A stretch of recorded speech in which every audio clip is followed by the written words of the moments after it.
I have here a page of the One Per Learner book. It looks like this.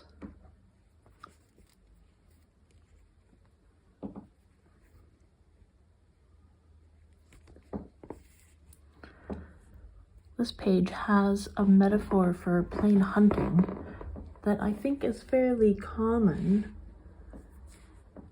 It represents it as climbing steps or a mountain. It's a great way to understand the sequence of places for plain hunting, and it also connects to how we write out diagrams. But I think for handling, it's a little bit misleading, specifically for the handling involved in plain hunting. In this book diagram, each place gets its own height.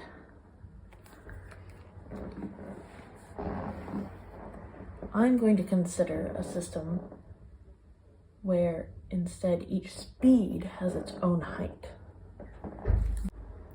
This actually corresponds to the bell swinging up higher or lower, all the way to the balance or somewhere below it.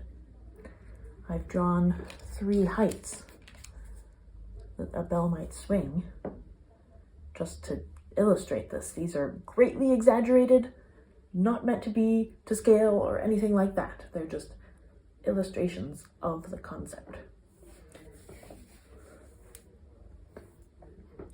So you'd have, in plain hunt, actually, the round speed somewhere in the middle, hunting up speed that's slower, where the bell swings higher. Then you come back to round speed to lie at the back. Then you have hunting down speed, quicker, the bell doesn't swing up as high, and then again you come back to round speed to lead again. The central point I want to make is pulling more is mainly just for changing the bell height. And pulling less is also mainly for changing the bell height and speed, not for keeping it the same. So it's the transitions between speeds where you have to make a significant change to how you're pulling, not during these times.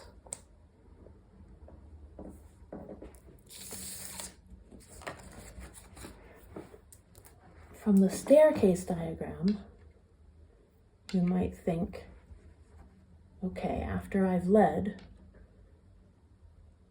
each blow hunting up is going to be an extra pull, that all of these are going to be different. But in reality, it's just one change to get to the slower speed, and then you can stay there.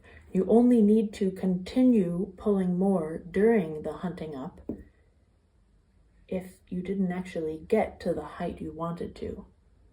If you're kind of in between, then you got to keep bringing it up.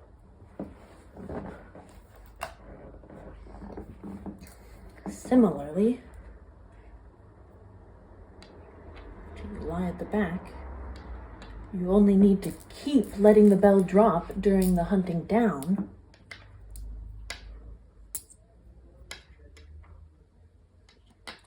If you didn't get it down enough in that transition.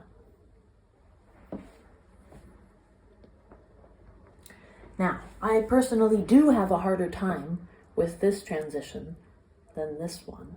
It's harder for me to let the bell drop as much as it should than to get it to go up higher. So sometimes I do have to tell myself to keep thinking about relaxing and letting it drop during this time.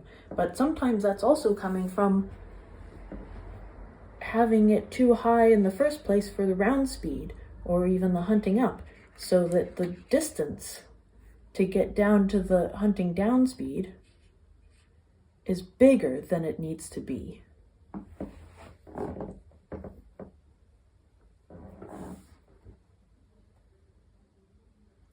In conclusion, the gentler you can be during rounds, the easier it will be